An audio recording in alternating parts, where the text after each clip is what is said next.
$80 million vanished before sunrise because Vanessa Aldridge whispered one cruel sentence to the wrong plus-size account. She thought Clara Whitmore was just Adrian Bellini's oversized bookkeeper in velvet, a soft, heavy woman who should have been grateful to stand near power instead of beside it. She did not know Clara held the numbers that kept half the underworld breathing. She did not know the silent mafia boss across the ballroom had already noticed the champagne stain on Clara's sleeve, the flash drive hidden in Vanessa's fist, and the way Clara refused to shrink. By dawn, Vanessa's family import empire would be bleeding through frozen accounts, severed contracts, vanished investors, and one quiet order from a man who never needed to raise his voice. Her name would be removed from 3 private clubs, 6 charity boards, and every locked door in Manhattan that had once opened for her. And when Vanessa tried to explain how it happened, she would blame Clara Whitmore, the woman she had looked up and down in a powder room mirror before whispering, "You're too big for him." 3 hours earlier, Clara crossed the marble ballroom of the Bellini Winter Gala with a black velvet clutch under her arm and her spine perfectly straight. The gown she wore was deep wine velvet, cut to fit her body instead of apologize for it. Clara's body did not slip quietly into rooms. It arrived with weight, softness, gravity, and a kind of unapologetic presence that made thin women stare before they remembered to smile. The velvet held her wide hips, her soft stomach, the full weight of her arms, the heavy curve of a woman who had spent her whole life being told to take up less space and had finally stopped obeying. Every inch of her seemed to offend people who had been praised their whole lives for disappearing elegantly. Clara did not ask the room for permission to exist in it. The whispers followed her gently, like perfume with a blade inside it. Bold choice. She's confident, I'll give her that. Does Adrian really keep her that close? Clara heard them. Of course she heard them. Women like Clara always heard everything. She had learned years ago that people became careless when they assumed your body made you desperate, stupid, or grateful for whatever corner they allowed you to stand in. So she did not turn. She did not shrink. She walked to the baccarat tables, accepted a glass of water from a nervous waiter, and let the room underestimate her in peace. Across the ballroom, Adrian Bellini stood beneath a chandelier with 2 bodyguards behind him and a glass of untouched whiskey in his hand. He was not loud. Loud men were usually trying to prove they mattered. Adrian simply existed, and the room adjusted itself around him. Bankers lowered their voices. Politicians smiled too quickly. Men with guns under tailored jackets pretended not to watch his hands. His eyes moved once across the gala, slow, cold, unreadable, then stopped on Clara. Only for a second.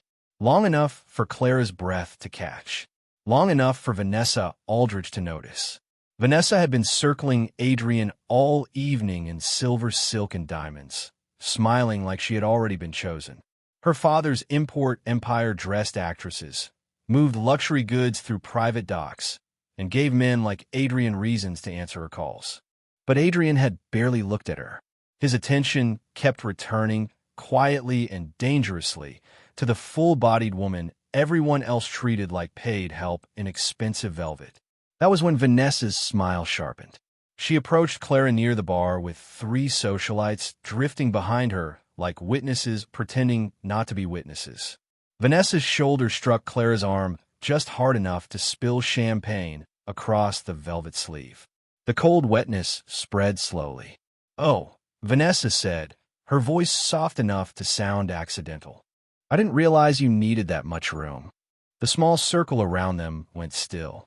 Clara looked at the stain, then at Vanessa's perfect mouth. Her pulse kicked once. Her face did not change. "People usually spill things when they're reaching for what isn't theirs," Clara said. Vanessa's smile twitched. Across the room, Adrian's glass stopped halfway to his lips. One of his bodyguards shifted as if to step forward, but Adrian stopped him with 2 fingers against the rim of his glass. Not yet. Clara saw it in the mirror behind the bar. She also saw something else. A man in a gray suit passing Vanessa a folded napkin. Too careful, too quick, the edge of a black flash drive visible for less than a second before it vanished into her palm. Clara's stomach tightened. This was not just jealousy. Vanessa was moving something through Adrian's house. Clara slipped her phone from her clutch, thumb hovering over the encrypted ledger app hidden behind a calculator icon. Before she could open it, Vanessa stepped close enough for her perfume to turn the air sweet and poisonous. "Powder room," Vanessa murmured. "Now, unless you want me to ask why Bellini's little bookkeeper is hiding in corners with her phone." Clara lifted her eyes to the mirror one last time. Adrian was watching her. Not Vanessa. Not the room. Her. Then his gaze dropped to the champagne stain on her sleeve, to Vanessa's closed fist, and finally to the hallway leading toward the powder room. For the first time that night, the cold stillness in his face looked less like patience. It looked like a warning. Clara did not hurry toward the powder room. That small refusal was the first thing Vanessa noticed, and the first thing that made her smile tighten. Women like Vanessa expected obedience to arrive instantly, especially from women they had already decided belonged beneath them. Clara only closed her clutch, smoothed one careful hand over the damp champagne stain on her sleeve, and said, "I don't take orders from guests." Her voice was quiet enough that no one could accuse her of causing a scene. That made the silence around them worse. The three socialites behind Vanessa exchanged quick, hungry looks. They wanted the big woman in velvet to become flustered. They wanted sweat, stammering, apology, proof that a body like Clara's could be pushed out of a room by embarrassment alone. Clara gave them none of it. She turned into the east corridor with measured steps, each heel strike calm against the marble, even though the wet sleeve clung coldly to her arm and something old had opened beneath her ribs. Not surprise. Clara had been mistaken for staff in rooms where she controlled payroll, ignored by men whose debts she could recite from memory, smiled at by women who thought thinness was the same thing as power. She had learned to keep her face still while other people revealed exactly who they were. Near the velvet rope leading to the private hallway, a young event coordinator stepped directly into her path. Clipboard pressed to her chest. Her eyes flicked over Clara's body, then to the champagne stain, then to Vanessa watching behind her. "I'm sorry," the girl whispered, already nervous. "Staff access is through the service passage." The corridor went painfully quiet. Clara looked at the borrowed pearls around the girl's throat, the trembling pen in her hand, the way she kept glancing past Clara for approval. Someone had sent her. "I'm not staff," Clara said. The girl flushed. "I just thought, most people do," Clara replied, and stepped around her before the sentence could become a wound. A soft laugh slipped from one of the women behind Vanessa, delicate enough to deny, sharp enough to land. Clara's fingers tightened once around her clutch, then relaxed. Across the ballroom, Adrian Bellini watched the exchange without moving. One of his bodyguards leaned toward him, murmuring something too low for Clara to hear. Adrian did not answer. He only turned his untouched whiskey once in his hand, slow and controlled, and the bodyguard immediately went still. The men nearest Adrian stopped speaking a second later, as if his silence had lowered the temperature of the room. Clara reached the shadowed alcove outside the powder room before Vanessa could trap her against the door. Under the cover of her clutch, she opened the encrypted ledger app hidden behind a calculator icon. She was not panicking. Panic wasted time. She typed the shipment code she had glimpsed on the folded napkin, letting the numbers lead where people lied. Aldridge Luxury Imports appeared first, buried under a false perfume invoice. Then a shell company. Then Brighton Beach. Clara's mouth went dry. Brighton Beach meant Volkov. The screen refreshed, and one attachment line appeared beneath the invoice. Bellini dock schedule. Vanessa's voice slid close behind her, sweet and poisonous. "For someone paid to disappear into the background," she murmured, "you take up an extraordinary amount of space." Clara locked the phone before Vanessa could see the file, then lifted her eyes to the dark mirror beside the powder room door. Adrian was no longer beneath the chandelier. He stood at the far end of the hallway, silent as a verdict, his gaze fixed not on Vanessa's smile, but on Clara's hand around the phone. Adrian did not cross the hallway quickly.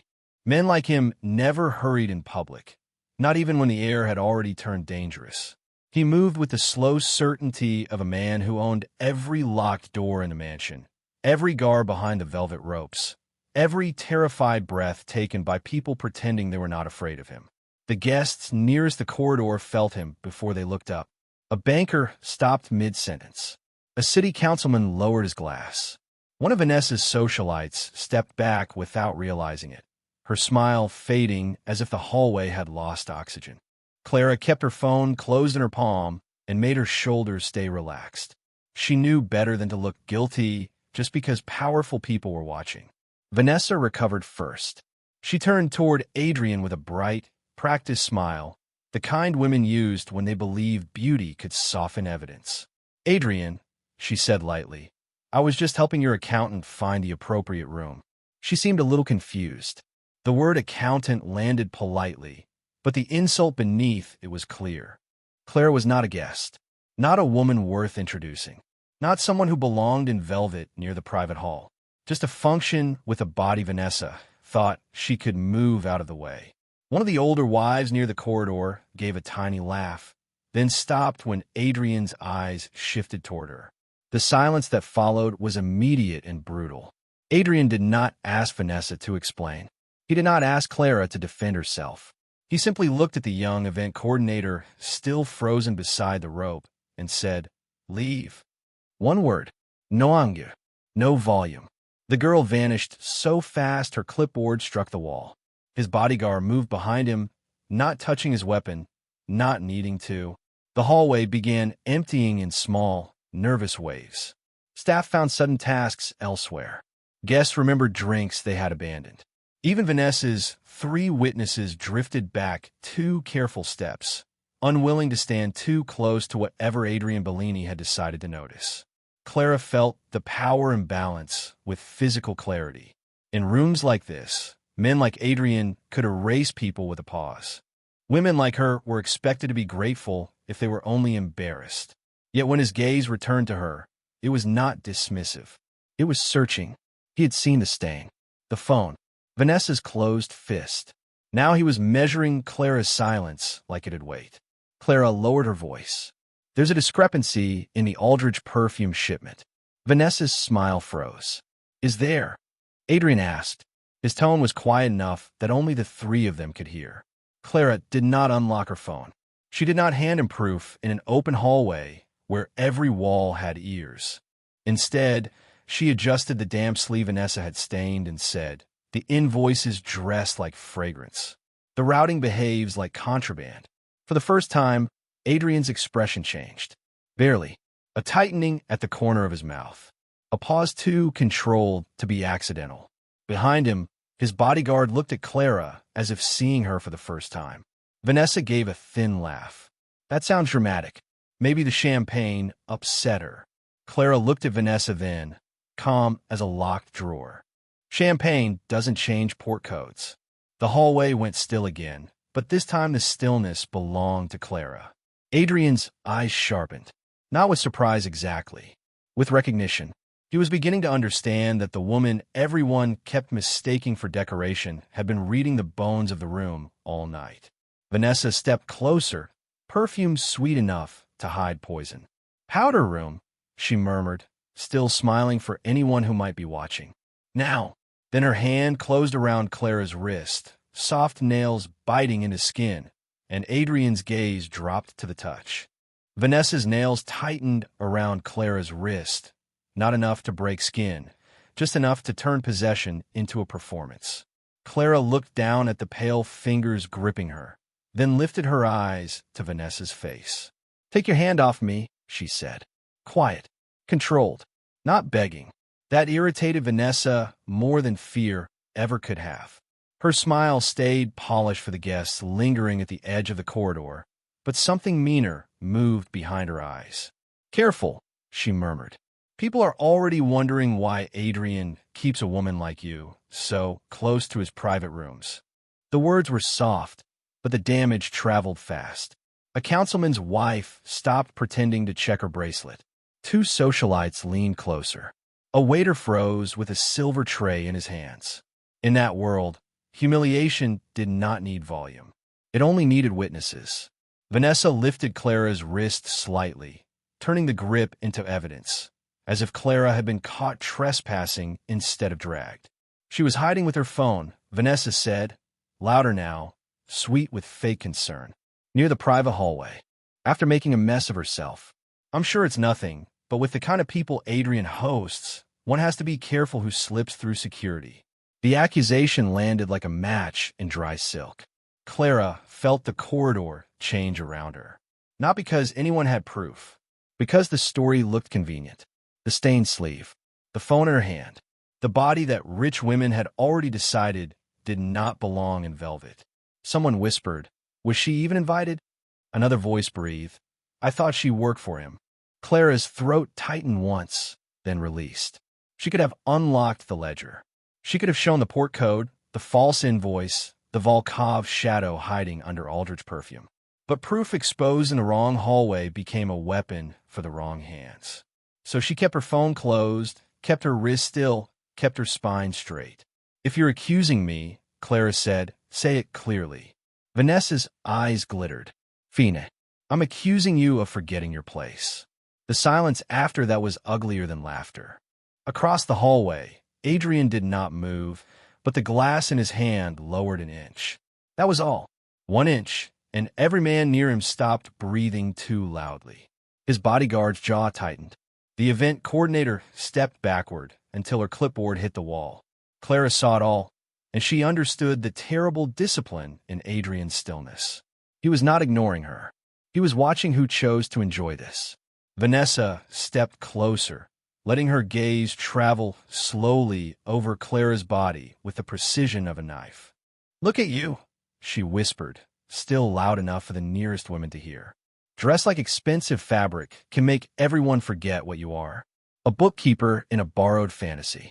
Do you have any idea what people say when you walk through rooms built for women who know how to be seen properly? A soft, cruel laugh slipped from one of the socialites, then died when Clara turned her head. Clara's wrist hurt. The champagne had gone cold against her skin. The old wound opened cleanly, but she would not give Vanessa the satisfaction of watching it bleed. They say too much around me, Clara said. That has always been their mistake. For 1 second, Vanessa's smile faltered. Then she pulled Clara toward the powder room door with a sharp little tug that made the crowd shift back, as if Clara were the disgrace, not the hand dragging her. Then let me say this where you can hear it properly, Vanessa breathed. The gold door opened. In the mirror beyond it, Clara caught one last reflection of Adrian Bellini standing motionless in the hall, his dark eyes fixed on Vanessa's hand around her wrist. Then the door began to close, and Vanessa's fingers slid toward the lock. The lock clicked behind Clara like a verdict. Vanessa released her wrist with a small shove, expecting her to stumble into the marble vanity, expecting the full-bodied woman in stained velvet to become clumsy the second no one important was watching. Clara moved back 1 step because she chose to, then planted both heels on the rose-colored tile and settled into stillness. Not small, not apologetic, solid. Vanessa saw it, and irritation flashed across her perfect face. Don't stand there like you're important, she snapped, all polished sweetness finally thinning. You are a hired calculator in a dress that costs more than your apartment. Clara glanced at the gold door, the lock, then the thin decorative vent cut into the sidewall near the service corridor. Bellini houses looked beautiful, but they were built by men who trusted no one. Sound traveled through places rich people forgot existed. She slid her phone deeper into her clutch, thumb pressing the side button twice to activate the silent recording she used during hostile negotiations. Not panic, procedure. If this is about Adrian, Clara said calmly, you're wasting your breath. Vanessa laughed, sharp and ugly. About Adrian? Sweetheart, men like Adrian Bellini don't end up with women like you. They use women like you. Quiet ones. Useful ones. Girls who know where the money is and confuse access with affection. The word struck cleanly beneath Clara's ribs, right where old humiliations lived, but her face stayed composed. That control made Vanessa angrier than tears would have. She stepped closer, dragging her gaze down Clara's body with deliberate cruelty. Look at you. All that softness stuffed into velvet, standing beside him like the room is supposed to pretend not to see it. Clara's fingers tightened around the clutch once, then relaxed. "You're nervous," she said. Vanessa blinked. "Excuse me. You keep talking about my body because you need me staring at the wound instead of the weapon." Clara lifted her eyes. "Aldridge Luxury Imports doesn't route perfume through Brighton Beach. Not unless the fragrance arrives with Russian guns and a Volkov signature." The powder room went silent in a way even Vanessa could not decorate. Her face did not collapse. Women like her were trained too well for that.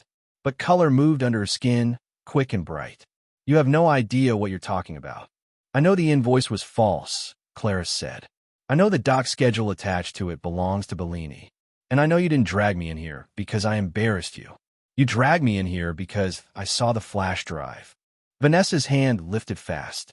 Clara caught the movement in the mirror before it landed. She did not strike back. She did not scream. She shifted her weight, heavy and grounded, letting Vanessa's wrist glance off the solid line of her shoulder instead of her face. Vanessa's silver heel skidded on the tile. For the first time that night, the perfect heiress looked breakable. Outside the door, a murmur passed through the hallway. Someone had heard the sharp scrape. Clara's breathing stayed even.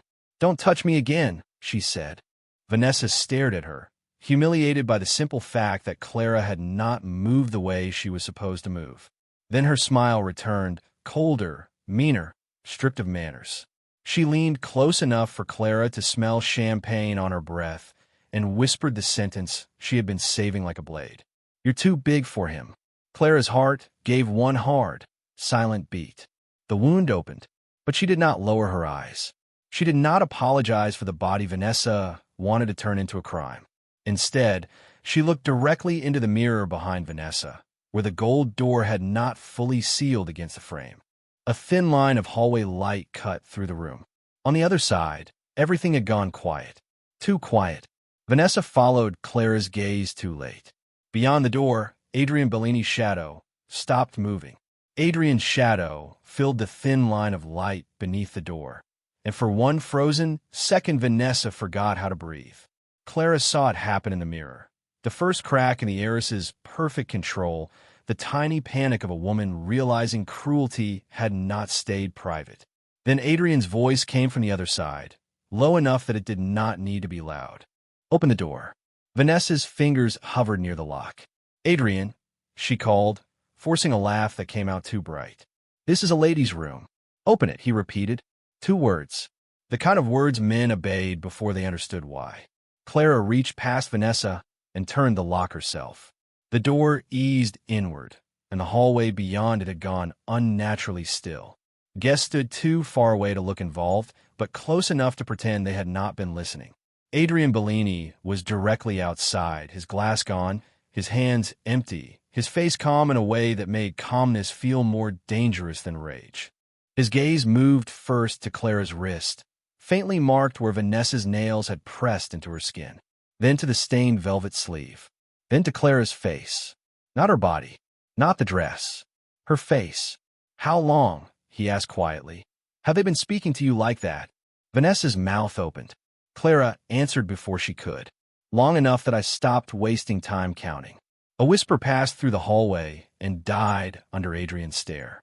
Clara felt the weight of everyone watching, felt how quickly pity could become curiosity, how quickly curiosity could become danger. She could have made herself the wounded woman then. She could have handed Adrian her pain and let him turn the room bloody with it. Instead, she lifted her clutch slightly. But that is not the urgent problem. Adrian's eyes sharpened. A silent test entered the space between them. Not cruel. Precise. He wanted to know whether she was reacting from pain or reading the room through it. Clara recognized that kind of test. Powerful men had been underestimating her for years, then pretending her accuracy was luck. She did not flinch.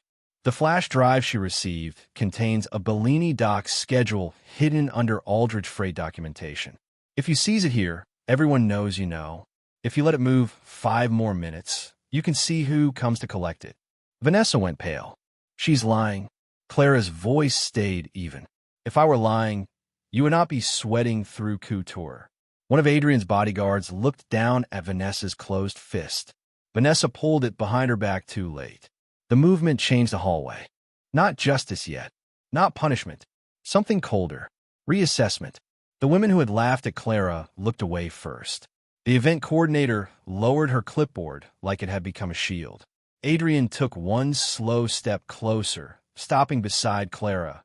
Not in front of her, not hiding her, but close enough that everyone understood the space around her had become dangerous. "Give her room," he said. No name, no title, just a command. The crowd shifted back. Clara felt the space open around her, and for the first time that night, it was not because people wanted her gone. It was because Adrian Bellini had made the air around her untouchable without touching her. He leaned slightly, his voice for her alone. "Why didn't you show me in the ballroom?" Clara met his eyes. "Because your enemies were watching. And because your friends were too." For a long second, Adrian said nothing. Something in his expression changed, not softening, exactly deepening. He was no longer looking at a woman who had been insulted. He was looking at a woman who could bleed quietly in a room full of predators and still protect the thing they had all missed. Then his phone vibrated in his jacket. His bodyguard checked the screen and went rigid. Adrian did not look away from Clara as the man whispered, "Boss, the doc schedule just moved." Vanessa stopped breathing. Clara's hand tightened around her clutch. Adrian's eyes darkened, and the hallway fell silent again as he said, "Then we follow it. Then we follow it," Adrian said, and the sentence changed Clara's position in the room before anyone touched her. One moment, she was the woman Vanessa had dragged into a powder room. The next, every bodyguard in the hallway turned as if Clara had become part of the operation. Vanessa felt it too. Her face tightened with the panic of someone watching power slide through fingers that had never learned how to hold anything honestly. "Adrian, you can't seriously be listening to her," she said. "She's an accountant." Adrian's eyes did not leave Clara. "Yes," he said. "That is why she is still standing." The words were quiet, but the hallway absorbed them like a gunshot. The women who had laughed at Clara looked down first. The councilman's wife stepped back. Even the event coordinator stopped breathing with her mouth open. Clara kept her face still, but something moved under her ribs. Not relief. Recognition was not safety. Recognition from a man like Adrian Bellini could become a cage if she let it. His bodyguard approached Vanessa. Hand over the drive. Vanessa lifted her chin, clinging to arrogance because fear would have been too honest. "I don't have anything." Clara's gaze dropped to Vanessa's right hand. "Her clutch," she said. "Inner seam, not the clasp." The bodyguard paused, then looked to Adrian. Adrian gave one small nod. Vanessa's outrage came too late. The drive was found exactly where Clara said it would be, tucked behind a slit in the satin lining. The hallway went silent again, but now the silence had a different shape. It was not mockery waiting to laugh. It was people rearranging what they thought they knew. Adrian took the flash drive without looking at Vanessa. "Marco," he said, "seal the exits." Quietly. Then his gaze shifted to Clara's marked wrist. For the first time that night, his control thinned at the edges. "You're coming with me." Clara's spine straightened. "I can send you what I know from here." "No, one word," low and final. A few guests looked up at the tone. Adrian stepped closer, not crowding her, but placing himself between Clara and the hallway full of eyes. "You are the only person who saw the handoff, recognized the route, and understood why taking the drive too early would cost me the collector." His gaze dropped once more to her wrist. "That makes you necessary. It also makes you a target." Clara held his stare. Necessary and safe are not the same thing. Something almost like approval moved through his expression. "No, they are not." He raised two fingers. The bodyguards opened a path toward the private elevator. No one spoke as Clara walked beside him, not behind him, though the space between them felt charged enough to burn. Vanessa watched from the corridor, pale with fury, as the crowd parted for the woman she had tried to shrink. Inside the elevator, the doors closed on the ballroom's whispers. The sudden privacy hit harder than the noise had. Adrian stood close enough that Clara could smell smoke, whiskey, and expensive wool, but he did not touch her. "If you want to leave," he said, voice lower now. Say it before those doors open. Clara looked at the faint red marks on her wrist, then at the stolen flash drive in his hand. And let whoever bought your doc schedule walk away. Adrian's eyes darkened. That was not an answer. It was mine. For one long second, neither of them moved. Then the elevator descended into the private security level, and every monitor on the wall below flickered at once. Marco was waiting, face drained of color. Boss, he said, turning one screen toward them. On the grainy feed, a black SUV had stopped outside the service gate, and the man in the gray suit was handing a second drive to someone Clara recognized from the ledger. A Volkov courier. Then Adrian's phone buzzed with a message from an unknown number. Give us the fat accountant, or we burn your docs tonight. The message sat on Adrian's screen like a lit fuse. Give us the fat accountant, or we burn your docs tonight. For 1 second, no one in the security room moved. The insult was no longer just cruelty. It had become a ransom demand, and Clara felt every eye shift toward her with the cold calculation people used when deciding whether one life was worth an empire. Adrian's reaction was quieter than fear and far more dangerous. He turned the phone face down on the steel table. No one gives them her, he said. Marcos Walud. Boss, if they have the full doc schedule, they have a version, Clara interrupted. Her voice stayed steady, though her pulse hammered beneath the skin Vanessa had marked. Adrian looked at her.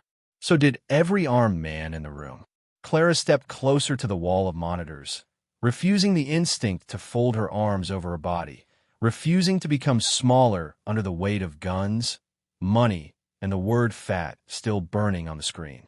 Vanessa's drive had the public-facing schedule disguised under Aldrich freight, she said. But the courier just received a second drive. That means someone inside this house supplied the real movements after I flagged the false route. Marco Froniv. You can tell that from a grainy camera? Clara pointed to the monitor. Not from the camera, from the timestamp. The second drive was handed off 2 minutes after you sealed the exits. Whoever sent it knew the first drive had been taken. The room changed around her. A small, brutal silence spread through the guards. Men who had dismissed her as Adrian's accountant now looked at one another like the floor had shifted under their shoes. Adrian did not praise her. He did something more intimate. He believed her before anyone else did. Names, he said. Clara's eyes moved across the monitors, then caught a reflection in the glass partition behind Marco. One guard stood near the server rack. 2 still, one hand tucked inside his jacket, his wrist angled just enough for Clara to see the watch beneath his cuff. Black face. Silver wolf engraving. The same symbol stamped beside the Brighton Beach Shell Company in the Aldrich files. Her stomach dropped. Him, Clara said. The guard moved before anyone else understood. His gun came up fast, not toward Adrian, but toward Clara. Adrian crossed the space in one sharp motion, shoving Clara behind the steel table as the first suppressed shot cracked into the monitor wall. Screens burst into white sparks. Marco slammed into the traitor's arm. 2 guards drew weapons. The room erupted into controlled violence, but Clara saw the real threat. The traitor's other hand had already pushed a small black device into the server port. He's not here to shoot you, she shouted over the chaos. He's wiping the ledgers. Adrian's head snapped toward the server rack. Clara moved before anyone could stop her. She dropped low, using the steel table as cover, reached beneath the shattered console, and yanked the emergency power cable with both hands. The cable resisted. Her palms burned. Her shoulders screamed. But her weight anchored her against the slick floor, the same body Vanessa had mocked now holding firm while sparks snapped inches from her face. The server bank died in a hard black blink. The wipe failed. The room went still except for the traitor choking under Marco's knee. Adrian turned slowly toward Clara, and this time there was no distance in his eyes, no test left between them. Only recognition sharpened by terror. Clara lifted the backup drive from the dead console, breathing hard but unbroken. Vanessa's empire isn't just dirty, she said. It's the bridge. On the surviving monitor, a final recovered file rebuilt itself line by line. Aldrich Luxury Imports, Volkov Payment Authorization, Bellini Dock Assassination Route. At the bottom was Vanessa's digital signature. Adrian looked from the proof to Clara, then toward the elevator leading back to the ballroom, where Vanessa was still surrounded by witnesses. His voice dropped so low every armed man in the room went silent. "Bring everyone upstairs. Bring everyone upstairs," Adrian said, and the order moved through the mansion faster than fear. By the time the elevator doors opened back into the ballroom, the music had died, the champagne trays had stopped moving, and every guest who had whispered about Clara Whitmore was standing beneath the chandelier with the careful stillness of people realizing they might have laughed at the wrong woman. Vanessa stood near the baccarat tables in silver silk, chin lifted, tried to wear innocence like jewelry, but when Clara stepped out beside Adrian, not behind him, not hidden by his bodyguards, but at his side with the backup drive in her hand, Vanessa's confidence flickered. The dried champagne stains still marked Clara's velvet sleeve. The red crescent marks still circled her wrist. Her body still filled the room with the same softness, weight, and undeniable presence that had made those women stare earlier. Only now, no one dared turn that presence into a joke. Adrian did not raise his voice. He did not need to. "Screens," he said. Marco connected the recovered file to the ballroom display, and Vanessa's empire began to bleed in public without a single drop of blood. Aldridge Luxury Imports, Volkov Payment Authorization, Bellini Dock Assassination Route, false perfume invoices, offshore accounts, her digital signature glowing at the bottom like a confession signed in diamonds. Silence fell in layers. First the staff, then the wives, then the bankers who had smiled at Vanessa all evening. One investor slowly lowered his glass and stepped away from her, as if corruption were contagious. Vanessa's mouth opened, but nothing elegant came out. "She's lying," she finally said, voice cracking on the second word. "That woman has been trying to humiliate me all night." Clara stood beneath the chandelier and felt every eye return to her body. For most of her life, rooms had looked at her size before they looked at her face. They had measured her softness like a flaw, her weight like an apology she owed them, her silence like permission. But this time the weight in the room was not mockery. It was reckoning. Clara lifted the backup drive slightly. "You humiliated yourself," she said quietly. "I only kept the numbers honest." A whisper moved through the room, then died when Adrian stepped forward. He placed the drive on the center table and looked at the bankers who had financed Vanessa's polished little kingdom. "Every Aldridge account touched by Volkov is frozen as of this minute. Every Bellini contract with her family is terminated. Every dock, private room, import license, charity board, and protected invitation connected to my name is closed to her." Vanessa shook her head. "Adrian, please. My father can explain." "Your father's accounts are already locked," Adrian said. "His investors are already calling my office. His warehouses are being emptied by men who know better than to ask you for permission." The ballroom went so quiet, even Vanessa's breath sounded too loud. "You sold my docks to men who threatened the woman who saved them," Adrian continued. His gaze dropped once to Clara's wrist, then returned to Vanessa with a coldness that stripped the room of warmth. "And you thought her body was the mistake." Vanessa went pale. The women who had laughed at Clara looked down. The event coordinator began to cry, silently.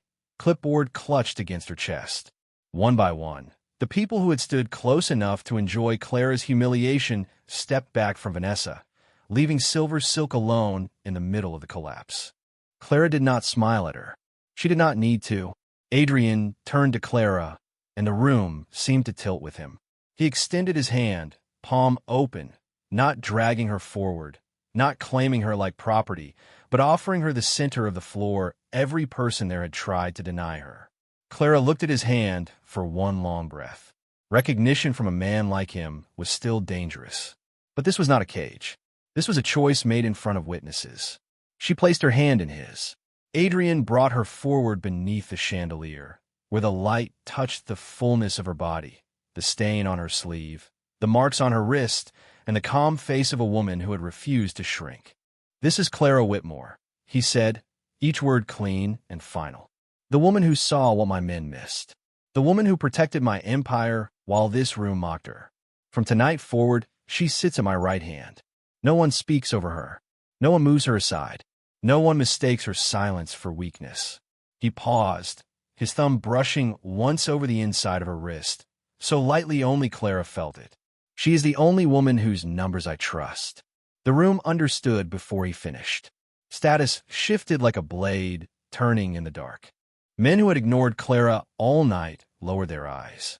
Women who had called her brave for wearing velvet stepped back to give her space. Vanessa stood alone, surrounded by the ruins of everything she had believed made her untouchable. Her clubs, her contracts, her family name, her polished cruelty. All of it had collapsed because she had mistaken Clara's body for weakness and Clara's quiet for fear. Adrian leaned close enough for his voice to belong only to Clara. You were never too much for this room. Clara looked across the ballroom that had tried to make her smaller, then lifted her chin. I know. 6 weeks later, the Bellini Spring Auction opened in a room even colder, richer, and more dangerous than the Winter Gala. Marble floors, black suits, red wine, men who moved ports, judges, banks, and blood with a phone call. Clara entered beside Adrian in dark emerald satin, her body still large, soft, heavy, impossible to ignore, and this time no one pretended not to see her. They made room before she reached them. Bankers waited for her signature. Port brokers lowered their eyes before asking for terms. A woman in diamonds stepped aside, so quickly her champagne nearly spilled. Clara did not rush. She took every inch of space the world had once tried to steal from her. At the far end of the room, a former Aldridge investor approached with a contract and asked, carefully, Miss Whitmore, do we have your approval? Adrian said nothing. He only looked at Clara, dark eyes steady, as if the answer had always belonged to her. Clara accepted the pen. Somewhere far below Manhattan, the Aldridge warehouses were being sold piece by piece. Vanessa's name no longer opened doors. Clara's did, and when Clara signed, the room waited for her hand to leave the page before anyone dared breathe. If Clara's final walk through that ballroom gave you chills, like this story, comment the exact moment Vanessa lost. Subscribe for more dark mafia romance, and share this with someone who loves seeing the underestimated woman become untouchable.